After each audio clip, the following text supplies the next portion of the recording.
At my previous job, I took a very interesting class. It was a class on stages of an employee.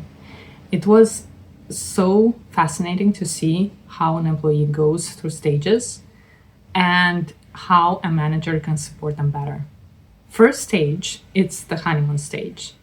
It's when an employee was just hired and then they cannot wait to move the mountains, to tackle all the tasks, to just start their job. And that phase usually lasts 0 to 2 months. During this time, it is important to not expect any major contributions like, I don't know, building a dashboard or leading initiatives.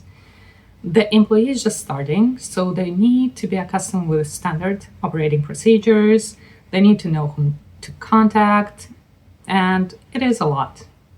For managers, make sure you give all the access to the employee that they need to all the files, to dashboards, to systems, because it's so incredibly frustrating when you're hired to do a job and you don't have access in the first couple of months. Sometimes I heard that people don't have access for years. So it's incredibly important to make sure they have access to everything they need to do their job right.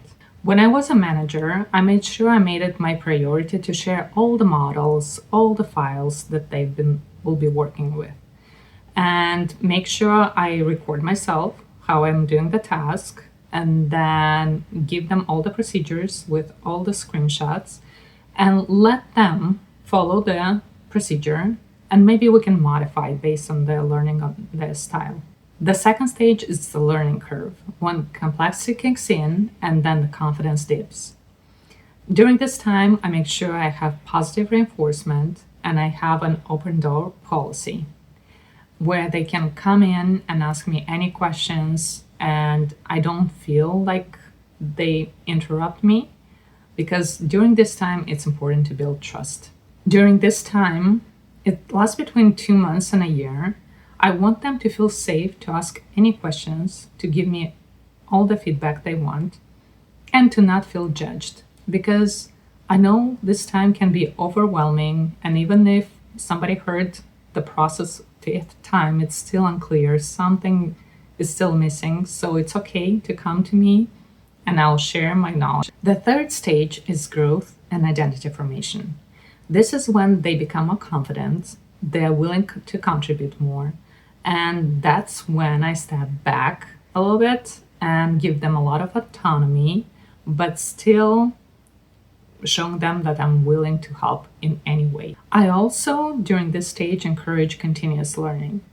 I ask them to go and find a class that I like at the company or maybe somewhere external, and I'll definitely support this initiative. I like when people ask me about that, and it feels great if they want to develop their management skill or their data analytics skill.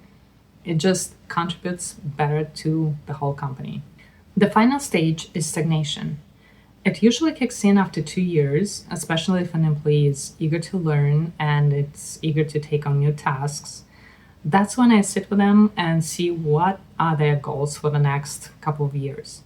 For example, if they tell me like, oh, I want to do something in data analytics, I will say, okay, let's see if other departments in data analytics have like a shadowing program or rotation program. So you can get exposed to it and see if you like it in general. Yeah, it's very important to make sure you prioritize your employees during this stage, because they can feel stuck and not willing to progress anymore at the current job. As a manager, your role is to assist the employees.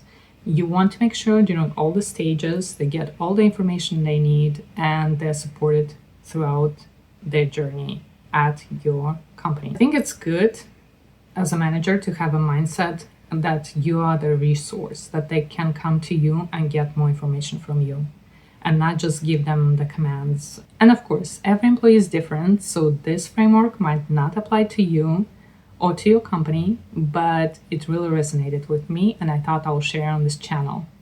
Please comment below if you find this helpful, and I'll see you in my next video.